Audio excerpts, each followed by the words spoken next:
Hello, MUSC-191 class. We are at Prelude number 2, which is in A minor. If you were paying attention to the introduction to Prelude number 1, you know that my key structure is C major, C minor, up a fifth, G major, E minor. So basically every even numbered one is going to be a minor and every odd numbered one is going to be a major. For my second prelude, I've actually given it a subtitle. The subtitle is Bells in Winter, which is actually taken from a book of poetry that was given to me by a pianist named Matthew Walton, who I actually dedicated this set to. So there's a little bit of a story there. You can actually read more about it on my website where I discuss the preludes if you go and check about the listing on 24 Preludes. Or there is information in the score, which is a PDF that can be found on both my website, but it's also on cue if you're actually check the website where you actually can find these videos posted. The score is there. The reason I actually subtitled 14 of these preludes is it's just a way of allowing the listener to know where you are and to really be a little more engaged, because a descriptive title can do a lot to help a listener hear what's going on. Some of my titles are descriptive, like Bells in Winter, but some of them are more of a technical element, like a one-note ostinato, or some of them are a little bit, funny or humorous. The other reason that I wanted to use subtitles is that it's a tribute to Debussy, who is another wonderful piano composer who certainly influenced a lot of my music. And Debussy wrote 24 Preludes, although he didn't follow a key structure such that everyone's in a different major or minor key. What he did is he wrote 2 books of 12, and they're more explorations of the sensuous quality of the piano and capturing a musical image. And I believe some people asked for titles, or as he was putting these together, and so he grudgingly, in very French fashion, gave them subtitles, but he put them at the very end of the piece. So if the score is published properly, you've got, Prelude number 1, and then at the very end, there'll be a bracket, and then 3 dots, and then another bracket, and he'll put a title in there, like Girl with the Flaxen Hair, or Sunken Cathedral, or Veils. So these preludes have a subtitle, and so some of mine having a subtitle, I think, also gives them a nice connection. The other thing I have to just spend a little bit of time talking about is 8 of my preludes use extended instrumental techniques. Now, extended instrumental techniques means when you play an instrument not in the normal traditional way, and all instruments can do this. Wind players do this a lot. You might just play on the head joint, okay, so you don't actually play with the rest of the instrument.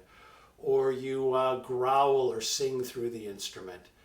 Sometimes if you have a right finger, and clarinetists love to do this, you can play multiphonics, so you can actually create a chord or use overtones to sort of fight with each other.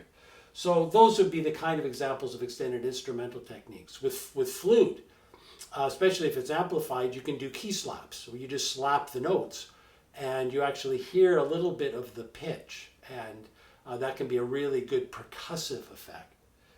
So the way I've set up my extended instrumental techniques is we're going to start with number 2, and then I skip 2 and use another extended instrumental techniques on that next prelude. So they actually go in a combination of, or a series of even numbered, odd numbered, even numbered, odd numbered. So we're going to do 2 and then 5 and then 8 and 11 and then 14 and 17 and then 20 and 23. One of the things about the way I've put these preludes together is 6, 12, 18, and 24, which is sort of every 6th one, I really make sort of a big prelude. So I've many times, if I just have to play a little concert or want to give an example of my music, I might just play 6 preludes.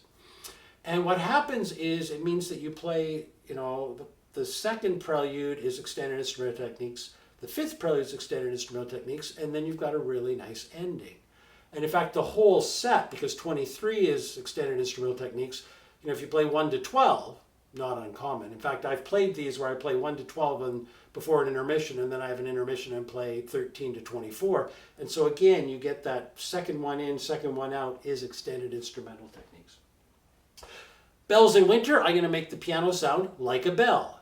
The great thing about strings is if you find the right spot to touch a harmonic, you can create this beautiful bell-like classy sound. Violin, viola, cello, string players do this all the time. Guitars do it a lot. It's just such a great effect. The low notes on the piano are so resonant. In fact, if you don't get the right spot for a node, you'll often create a little bit of distortion, which really does sound like a bell.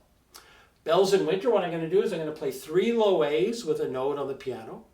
Then to integrate that effect into the piece, and I got to say, when I use extended instrumental techniques, I'm not just trying to do it because, oh, here's something fun to do. Doesn't this sound great? What I do is I try and incorporate it into the composition in a very tonal way. And so those 3 bells I'm going to imitate with chords that sound like bells 3 times. And each time I'm going to add another note to make it even more resonant. What I love about playing this piece is when I come back to the end and play those low bell-like A's again, because there are all these harmonics set up from the chords that I've played, those returning bell sounds at the end sound more resonant. They sound different. And it's really such a nice thing to have an effect that you create sound better the last time you play it. It's sort of a built-in bonus, if you like. So here we are, Prelude number 2, Bells in Winter.